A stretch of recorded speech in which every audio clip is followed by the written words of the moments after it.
Lorsque les parachutistes descendent et atterrissent en territoire hostile, ils s'attendent à être entourés par l'ennemi. Puisqu'ils seront presque certainement en infériorité numérique et moins bien armés, ils ont dû trouver des moyens uniques de survivre et de riposter.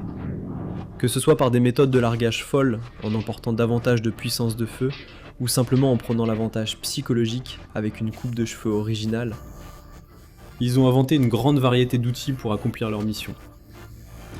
La façon la plus classique de déployer des parachutistes est de sauter d'un avion. L'Union soviétique, elle, avait une idée différente.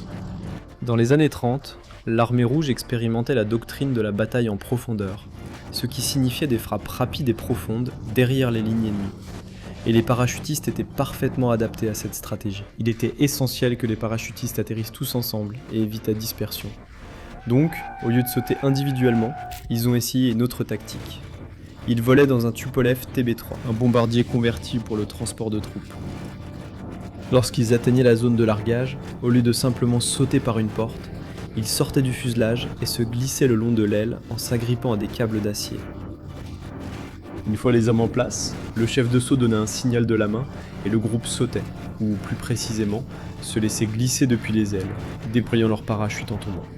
En théorie, tout le monde partira en même temps, maintenant l'unité groupée et évitant la dispersion.